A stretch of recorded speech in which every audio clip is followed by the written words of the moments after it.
ಆಯ್ತಪ್ಪ, ಒಂದು ಜಿಲ್ಲೆ ಒಳಗೆ ನಾವು ಕೆಲಸ ಮಾಡ್ತಾವೆ, ಅರಣ್ಯ ಇಲಾಖೆಯಲ್ಲಿ ಇರ್ಬೋದು. ಅರಣ್ಯ ಇಲಾಖೆಯಲ್ಲಿ ಇದು ಮಾತ್ರ ಇಷ್ಟ ಬಂದ ನಡ್ಕ ಅಂತ ಹೇಳಿದ ಒಂದು ಜಿಲ್ಲಾಡಳಿತ ಅಂತ ಇಲ್ವಾ? ಅವ್ರೇನಾದ್ರು ಆದೇಶ ಮಾಡಿದಾರ? ಇಲ್ಲೇನಾದ್ರೂ ಸಾವು ನೋವು ಆದ್ರೂ ಯಾರು ಹೊಣೆ? ಯಾರು ಹೊಣೆ ಹೇಳಿ? ಯಾರು ಹೊಣೆ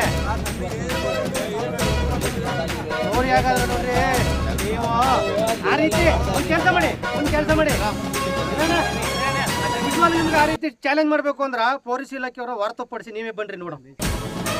ಬರ್ರಿ, ನೀವು ಎಷ್ಟು ಜನ ಇದ್ದೀರಿ ಈ ದೇಶದೊಳಗ? ಇಡೀ ದೇಶದೊಳಗೆ ನೀವು ಎಷ್ಟು ಜನ ಇದ್ದೀರಿ?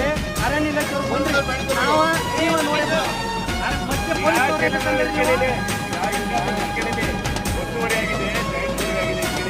ಅದೆಲ್ಲ ಗೊತ್ತಲ್ವ ಸರ್? ಅವ್ರಿಗೆ ಸಹಿ ಹಾಕಾರ ನಾನು ನೋಡಿ ಕೇಳಿದ್ನೆಲ್ಲ ಮಾಡ್ತಾರೆ. ಅವ್ರಿಗೆ ಮೇಲಧಿಕಾರಿಯಿಂದ ಡೈರೆಕ್ಟ್ ನಮಗೂ DS ಹೇಳೋದು ಗೊತ್ತಬೇಕಲ್ವಾ? ಇಲ್ವಾ? ಇಲ್ಲಿ ಕೇಳಿದೆ.